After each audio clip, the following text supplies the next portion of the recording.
Para falar da Revolução Francesa, a gente vai lembrar o quê? Que foi uma revolução burguesa. A gente tinha a França no antigo regime. Qual era o antigo regime? O absolutismo, né, que imperava aí na parte econômica, o mercantilismo e por aí vai. A gente vai ter aí no topo dessa pirâmide, a gente vai ter aí o clero, né? São 3 estados. Primeiro estado, clero. Segundo estado, nobreza. E terceiro estado, a burguesia. Então vai ser uma revolução burguesa, onde a burguesia ela vai aí gritar, ela vai fazer uma revolução contra o clero e a nobreza, os privilégios que eles tinham, porque só a burguesia é quem pagava os impostos, né? E aí o dízimo, vários impostos, e aí a igreja só aproveitava e a nobreza também só aproveitava. Então a gente tem que lembrar que o boom da revolução aí aconteceu em junho de 1789, que foi a queda da Bastilha. A Bastilha, que era o forte, a prisão, né, lá na França, que representava o poder total do absolutismo. Então houve a queda da Bastilha, né? E em junho de 1789, essa burguesia ela vai propor aí uma Assembleia Nacional, que é uma Assembleia Constituinte para se formular uma nova Constituição para a França. Em agosto daquele mesmo ano, essa Assembleia ela vai promulgar diversos decretos que vai tirar os privilégios da nobreza, da igreja, né? Vai cortar a isenção de impostos que a nobreza tinha, vai promulgar aí a Declaração de Direitos do Homem e do Cidadão, onde vai otorgar, reconhecer os franceses enquanto cidadãos e não mais enquanto súditos do rei, né? Vai ser o fim do dízimo, a constituição do clero enquanto civis, né? Então, são uma série de acontecimentos aí que vai desbancar o primeiro e o segundo estado. Em 1791 foi promulgada a nova Constituição Francesa, né? Que além de confiscar a terra da igreja e muitas outras coisas, vai estabelecer aí a monarquia constitucional, que é um novo tipo de governo que só vai durar até 1792. E a gente tinha 2 partidos aí, quer dizer, tinha vários outros, mas 2 partidos políticos muito fortes, que eram os jacobinos e os girondinos. Os jacobinos eram os radicais, né, os revolucionários radicais, e os girondinos eram os revolucionários moderados, né? Fazia aí um determinado tipo de conchavo com a nobreza e tal. E os jacobinos eles queriam pressionar a nobreza. Os jacobinos não queriam nenhum tipo de acordo. Os jacobinos na verdade queriam uma revolução que fosse livre de qualquer resquício de monarquia, sem rei, né? Aí no jogo da administração.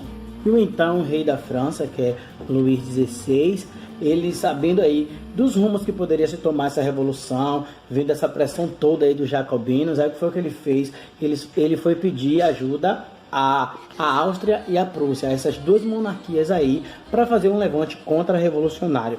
Só que quando o povo soube qual era a trama do rei por trás de tudo, aí o que foi que o povo fez? Invadiu lá o palácio, prendeu o rei Luís XVI, Maria Antonieta e decapitou o rei e a rainha. Agora essa Revolução Francesa ela toma um novo rumo aí, porque a Assembleia Constituinte que existia ela vai ser dissolvida, claro, não há mais confiança, e os jacobinos eles vão tomar a frente de tudo. Esse período vai ser conhecido como período do terror, um período muito barulho. Como esse período ele vai ser marcado pela radicalização dos jacobinos, né? Esse período ele vai ser marcado principalmente pelo uso desenfreado da guilhotina como uma máquina de morte, e por esse motivo esse período de 1793 a 1794 vai ser conhecido como período do terror. Então, já que a Constituição, a Assembleia Constituinte, ela foi dissolvida, a gente vai lidar agora com 2 novos órgãos, que é o Comitê de Salvação Pública e o Tribunal Revolucionário. E aí vai estar liderando Robespierre, né, liderando tudo aí, junto com Saint-Just e Danton. E eles vão utilizar esses 2 órgãos para julgar e prender, né, todos aqueles que eram considerados contrários à Revolução. Só, meus queridos, que a gente vai ter agora esses 2 órgãos tomando o rumo da conspiração e execução de membros do próprio Partido Jacobino. Eles vão passar a confundir agora inimigos e aliados, tá? Eles vão passar a executar tanto radicais quanto moderados. Aí a gente vai ter prisão e execução de 22 líderes girondinos, que era o partido contrário aos jacobinos. A gente vai ter aí Robespierre tomando o poder de uma tal forma que ele vai chegar a executar aí 1.400 pessoas em 49 dias. É barbaridade. E entre esses executados aí, a gente vai ter o químico Lavoisier. Então milhares de pessoas morrem, ó. Cheiro de morte para tudo que é lado. O povo tava aterrorizado com esse período do terror. E é nesse período aí que a Áustria e a Prússia, eles vão prosseguir aí com sua guerra contra a França, porque eles vão temer que essa onda de revolução se espalhe para seus territórios. E é no processo contra essas duas monarquias aí, Áustria e Prússia, que vai nascer o Exército Nacional Francês, tá? Que pela primeira vez é um exército que não é composto por aristocracias nem por mercenários, é um exército composto do povo, né, da França, que se via enquanto nação. Mas é em 1795 que a burguesia ela consegue retomar o poder e através de uma nova constituição ela vai instituir aí uma nova fase. E essa nova fase é chamada de o Diretório, que vai ser composto por 5 membros e esses 5 membros eles vão ser escolhidos pelos deputados. Os girondinos agora estavam no poder, é o que representava esse novo diretório. Os girondinos à frente novamente dessa Revolução Francesa. Eles aproveitaram a instabilidade política deixada pelos jacobinos, né? Os girondinos representavam a alta burguesia e aí eles acabaram aproveitando para pôr fim às medidas populares que os jacobinos tinham tomado anteriormente. Durante seus 4 anos de existência, o diretório enfrentou vários levantes, vários complôs, né, dos realistas, que era um tipo de partido que defendia o retorno da monarquia, não uma monarquia em específico, né, mas essa estrutura de poder que tem a monarquia e todas as outras camadas sociais que já existiam, só que sem nenhum tipo de conflito com o povo, como havia anteriormente, antes da Revolução. O diretório também enfrentou o levante, né, dos jacobinos, como a Conjuração dos Iguais, que era um tipo de conjuração que se caracterizava como um movimento igualitário, propunha a comunidade dos bens e do trabalho, era liderado por Graco Babeufo, e aí trazia uma atenção voltada para a igualdade entre todos os homens. Só que o diretório conseguiu esmagar todos esses levantes e revoltas. O diretório é considerado pela historiografia como um período curto de transição, né, no meio dessa revolução toda, mas também é considerado um período de agitação militar. A gente tem como exemplo quando a França enfrentou a Áustria, né, na campanha militar na Itália, e também a gente teve a campanha militar no Egito. Nessa campanha militar, os franceses pretendiam, né, adentrar aí no Egito, dominar toda essa região para utilizar ela de plataforma, né, para que eles pudessem ir até a Índia e lá destruir todo o domínio britânico daquela região indiana. Nos 2 primeiros anos, essa campanha militar foi liderada por Napoleão Bonaparte e nessa campanha militar teve acompanhamento de uma campanha científica, porque foi nessa transição aí, nesse período, que foi encontrada aí a Pedra da Roseta. Mas no que diz respeito à campanha militar em si, né, foi um desastre, foi uma tragédia, foi perda de vidas, perda de dinheiro, perda de materiais. Mas só que foi nessa campanha que Napoleão Bonaparte ele se destacou enquanto líder, enquanto general. Então a gente vai ter aí um dos mais jovens e destacados generais da Revolução Francesa, Napoleão Bonaparte, que era um nome esperado pela burguesia para dar ordem aí a toda essa situação política francesa. E em 1799 ele retorna do Egito e vai encontrar aí um cenário conspiratório contra o governo do diretório. E foi nesse cenário que ele passou a figurar como ditador inicialmente, dando o chamado 18 Brumário, que foi o golpe de Estado, tá? E mais tarde ele se torna aí logo o imperador da França. O período napoleônico vai durar do ano de 1800 a 1815 e vai mudar totalmente o cenário político europeu, ao passo que vai expandir aí o ideal nacionalista para várias regiões do mundo.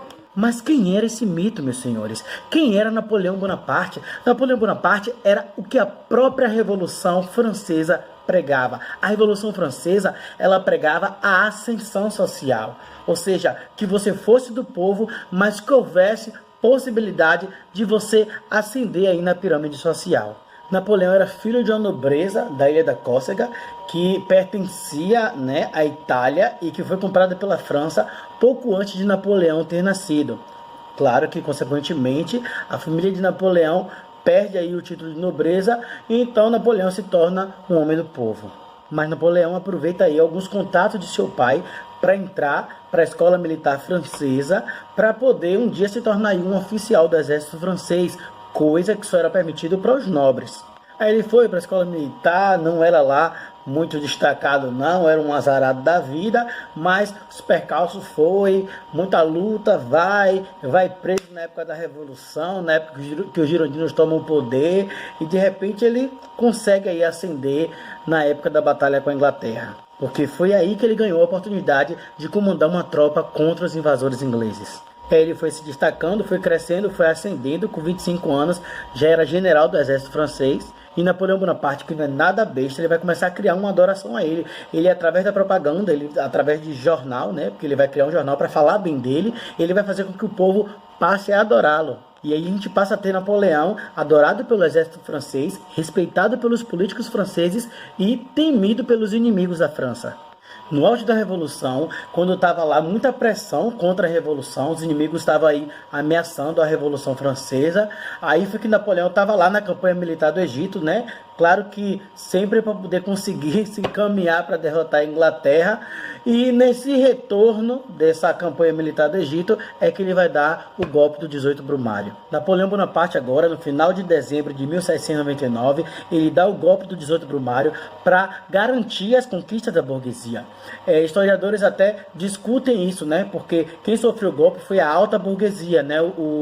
Os girondinos, mas só que os girondinos, que era o diretório, eles acabaram se beneficiando, né, com esse golpe de Estado de Napoleão Bonaparte, porque Napoleão Bonaparte estava assegurando agora todas as conquistas da burguesia. E Napoleão então começa uma modernização, um processo de industrialização também ali na França. E o governo de Napoleão Bonaparte começa aí com o consulado, então o diretório é dissolvido e dá lugar ao consulado, que vai ser agora administrado por 3 representantes, entre eles Napoleão Bonaparte. O consulado vai permanecer aí de 1799 até 1804, mas no meio aí, em 1802, Napoleão ele se consagra aí a cônsul vitalício, imagine. Então, na verdade, quem mandava aí era Napoleão. Os outros dois só apareciam aí para compor o cenário, para dizer que era um governo mais amplo, mas Napoleão que era o chefão aí da coisa. E logo mais à frente, Ceia e Roger Ducos, que eram os outros 2 cônsules, né? Eles vão ser passados para trás aí e Napoleão vai ser o imperador da França. Nos primeiros anos aí do governo de Napoleão, ele vai fazer logo um acordo de paz com a Inglaterra. Fez uma concordata com a igreja, né, reconhecendo que a França não era mais oficialmente um país católico, que havia rompido com a igreja, mas que era um país de maioria católica, claro que para agradar o Papa, né? Napoleão estabelecia o processo revolucionário através de um forte militarismo e também ele fazia a paz com seus inimigos. Então Napoleão ele inicia um processo de modernização na França, né, com as obras públicas, com a criação do Banco da França, também com incentivos à indústria, né? E aí ele ia levando a França para uma revolução industrial. Napoleão também criava aí o Código Civil Napoleônico, que é o código que concedia as liberdades burguesas de investimento, de comércio, né? As liberdades religiosas também, mas também se proibia as greves. Então, de qualquer forma, existia aí uma modernização na França. Então, através da propaganda, como eu já tinha falado antes, que continuou, né? Napoleão Bonaparte era adorado em toda a França. E imagine que cara sagaz, o cara foi eleito imperador. Como assim eleito? Sim, existia um plebiscito, né, para escolher, para o povo ir lá escolher se quer que Napoleão seja imperador ou não, e claro que o povo votou que sim. E reflito aí que com o Código Civil Napoleônico que impedia as greves, quem sofria aí era o quê? Era o operariado, né, o proletariado começava a sofrer aí, já que esse Código Civil Napoleônico acabava sendo o código pró-burguesia, né, a favor da burguesia. Agora que Napoleão já era imperador, ele queria conquistar mais territórios, ele queria expandir para o mundo aí os ideais da Revolução Francesa. Mas talvez, acima de tudo isso, ele queria o quê? Destruir a inimiga da França, que era a Inglaterra. Então, se em 1804 ele foi já eleito imperador, né, pelo plebiscito, imagine que o cara no início aí do consulado, ele tinha feito um acordo de paz com a Inglaterra e agora ele resolve atacar a Inglaterra em 1805. E foi a chamada Batalha de Trafalgar, né, que a marinha francesa resolve enfrentar a marinha inglesa, e a marinha inglesa, sob o comando do comandante Nelson, vai derrotar aí a marinha francesa e vai frustrar os sonhos, os planos de Napoleão de destruir a Inglaterra. Essa raiva toda aí é devido à questão industrial, né? A Inglaterra foi lá que começou a Revolução Industrial. A Inglaterra já estava aí há um século à frente da França no quesito de Revolução Industrial, e os franceses enxergavam a Inglaterra a única que ameaçava a França de se tornar aí uma grande potência. Como ele não conseguiu aí, né, derrotar, conquistar a Inglaterra, ele vai ver outra alternativa para enfraquecer a Inglaterra, e vai ser não por meio do mar, vai ser por meio do bloqueio continental, que é isolar a Inglaterra da relação comercial com os outros países europeus. Ele vai proibir todos os outros países europeus de ter relações comerciais com a Inglaterra, né? Só que nem todos os países europeus vai adotar aí, vai acatar o bloqueio continental. E olhe que Napoleão Bonaparte ele ameaçou o país que não acatasse o bloqueio continental, que não cortasse relações comerciais com a Inglaterra, seria invadido pelo temido Napoleão Bonaparte. A ideia de Napoleão era enfraquecer a indústria inglesa, e enquanto ela estivesse isolada, a indústria francesa pudesse crescer e tomar o lugar da Inglaterra no continente todo. A Rússia, como também não gostava da Inglaterra, procurou Napoleão e deu seu apoio à questão do bloqueio continental contra a Inglaterra. Mas como tiveram países que não obedeceram, como Portugal, né, que quebrou o bloqueio continental, teve suas relações comerciais com a Inglaterra e acabou sendo invadido pela França, né?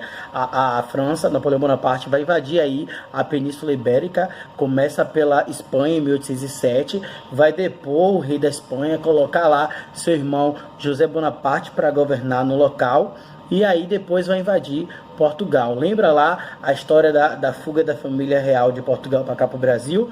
Foi aí nesse período. Napoleão talvez fosse aí o homem mais poderoso do mundo nessa época, porque ele comandava boa parte da Europa, né? Isolou a Inglaterra e a indústria francesa só estava crescendo. Mas a indústria francesa não conseguiu substituir a indústria inglesa. A França não conseguiu satisfazer com seus produtos toda a Europa. E é por isso, né, por essa ineficiência aí da França, que a Rússia ela vai furar o bloqueio continental em 1811 e vai fazer relações comerciais com a Inglaterra, ó, deixando várias mágoas em Napoleão. Vai ser em 1812 que Napoleão Bonaparte resolve fazer a campanha militar onde? Na Rússia, mas lá ele vai se dar mal. O cara prepara cerca de 600 mil homens para ir para essa campanha militar na Rússia. Só que ele não contava com enfrentamento de inverno rigoroso, as guerrilhas, a distância entre a França e a Rússia, que era enorme, e também enfrentou a política de terra arrasada. Ou seja, eles conquistavam as terras, né, conquistavam o espaço, só que os russos destruíam tudo para que eles não pudessem ficar com nada. E foi em 1814 que Napoleão decide fazer uma retirada estratégica da Rússia. Claro que não estava rendendo, né? Então ele pegou os 30 mil homens que restaram para poder se retirar e voltar para a França. Ele não foi derrotado, ele resolveu aí fazer essa retirada estratégica. Enquanto Napoleão voltava, a sexta coligação internacional, liderada pela Inglaterra, ia agora atacar a França aí na sequência. Já estava se reunindo para se voltar contra Napoleão. Napoleão chega na França, mas não dá tempo de muita coisa, porque os inimigos já estavam ali logo atrás dele, né? E aí ele é derrotado. E quem volta vai ser Luís XVIII, que é sobrinho do rei que foi guilhotinado na Revolução Francesa.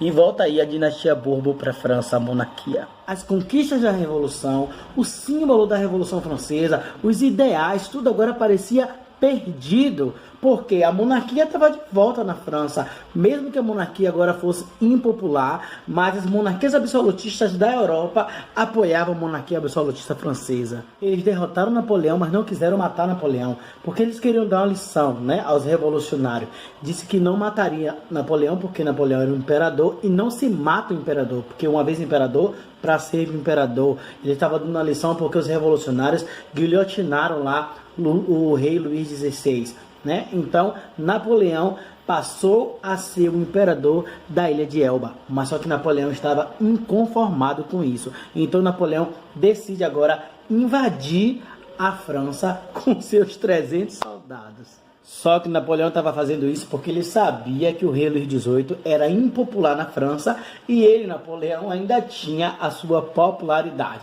Então sai Napoleão com seus 300 homens lá da ilha de Elba em direção à França. Só que o rei Luís XVIII, ele tinha determinado que uma cavalaria de 2.000 homens fosse encontrar Napoleão e trouxesse Napoleão até ele, vivo ou morto. Então, quando imagine os 300 homens avistou lá 2.000 homens, né, do rei Luís XVIII, os 300 homens de Napoleão da ilha de Elba ficaram com medo e desistiram. Só que Napoleão enfrentou aí esses 2.000 homens sozinho. Claro que ele usou a retórica, ele usou o seu discurso, né, em falar que rapaz, eu sou imperador, etc, tal. E aí o povo que já adorava ele passou para o lado dele, ele converteu esses 2.000 soldados. E aí chega agora Napoleão na França com 2.300 soldados ao seu lado. Então Napoleão marchou até a França e o rei Luís XVIII fugiu, cascou fora, não quis enfrentar Napoleão, e Napoleão agora se tornou de novo imperador da França. Então agora, já imperador de novo, Napoleão começa o que foi o governo dos 100 dias. Imagine qual é o seu principal intuito: destruir, derrotar a inimiga da França, a Inglaterra, que já se tornou inimiga pessoal de Napoleão. Então, qual foi o plano de Napoleão? Invadir a Bélgica, tá? Dominar a marinha belga e junto com a marinha belga, já ele no controle, ir lá e derrotar de qualquer jeito a Inglaterra. Mas vai ser lá, na Batalha de Waterloo, que Napoleão vai se dar mal. Imagine que lá estava Napoleão, né, na Bélgica, estava ganhando todas, né? Inclusive estava ganhando do exército inglês que tinha ido lá na Bélgica defender a Bélgica. E aí Napoleão não se protegeu na retaguarda. Foi aí que o exército da Prússia chegou e derrotou Napoleão. Lembra quando você ouve aquele ditado assim? Foi assim que Napoleão perdeu a guerra, tal, porque ele não protegeu sua retaguarda e por isso Napoleão foi derrotado. E essa derrota dele foi em 1815. Napoleão foi de novo capturado e de novo ficou sendo imperador de uma ilha. E dessa vez a ilha de Santa Helena. E lá ficou sendo bem vigiado aí pelos ingleses. E morreu em 1821. A monarquia voltava à França e o rei Luís XVIII voltava a ser rei de novo da França, e as monarquias absolutistas ali da Europa já estavam apavoradas com todo o processo da Revolução Francesa que houve, né? E com todas as ideias que Napoleão Bonaparte expandiu aí por todo o território europeu. E então agora resolveram se reunir no Congresso de Viena. Agora a gente vai ter o Congresso de Viena de 1814 e de 1815. O Congresso de Viena começou lá na primeira vez que Napoleão foi derrotado pela Inglaterra e depois de novo na segunda derrota dele. Nós tínhamos agora a reunião dos países absolutistas. São os países que querem conservar o antigo regime. São os países que vão manter aí, ou pelo menos desejam manter, o clero e a nobreza no poder para evitar novos processos revolucionários como o da Revolução Francesa. Áustria, Prússia, Rússia e Inglaterra envolvidos aí nessa tentativa de controlar as forças progressivas, né, dentro da Europa. Quando eu falo dessas forças progressistas, eu estou falando de quem? Dos burgueses revolucionários. Quando eu falo das forças conservadoras, eu estou falando de quem? Dessas monarquias absolutistas. Os países do Congresso de Viena se pautaram aí em algumas ações e alguns princípios, entre eles a restauração e a legitimidade, que é a ação de restaurar reinos e até reis que foram destituídos aí no período dessa expansão napoleônica. E foi aí que Fernando VII voltou a ser rei da Espanha, né? Que ele tinha sido destituído aí por Napoleão, e outros reinos também voltaram a existir, que eles já eram legítimos antes da Revolução Francesa. também adotou-se o princípio do equilíbrio, para que nenhuma outra nação fosse superior à outra, né? Para que não houvesse uma revolução de novo, como a França fez, por se tornar aí superior. Foi aí que o Congresso de Viena organizou as Províncias Unidas, né, que deu origem à Holanda, e também organizou a chamada Confederação Germânica, que deu origem à Alemanha depois. E isso para evitar que existissem países mais fracos e países mais fortes. Então, eles mantinham aí o equilíbrio. Outro ponto que eles também utilizaram, né? Outro princípio foi a solidariedade. A solidariedade era nada mais que os países absolutistas, para evitar qualquer outro tipo de revolução, eles deveriam estar unidos para se ajudar. E foi aí que surgiu a Santa Aliança. A Santa Aliança foi o exército aí dessa união dos países absolutistas para proteger, né, os países absolutistas de qualquer outro tipo de revolução que viesse a ter posteriormente.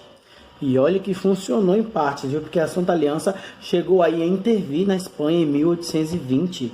Também ela almejou, né, ela desejou invadir a América para poder obter aí a América no status colonial. Só que os Estados Unidos, meu filho, vai ter aí a doutrina Monroe, que é América para os americanos. Foi aí que os Estados Unidos lançou a doutrina Monroe, né? E aí os Estados Unidos se colocando contra qualquer tipo de invasão à América, ou seja, se protegendo dos países europeus.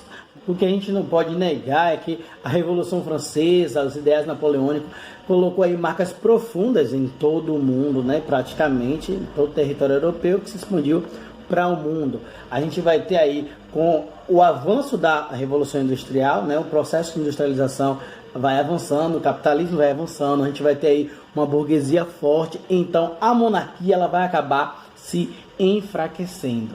Porque essa burguesia forte vai questionar o clero agora, vai questionar a nobreza e aí vai enfraquecendo esse antigo regime. Então, depois da Revolução Francesa, a Europa agora estava se tornando burguesa, né? Capitalista e mais para frente imperialista. Non, rien de rien. Non, je ne regrette rien. Ni le bien qu'on m'a fait, ni le mal, tout ça m'est bien égal. Non, rien de rien. Non, je ne regrette rien. C'est payé, balayé, oublié. Je me fous du passé. Avec mes souvenirs, j'ai allumé le feu.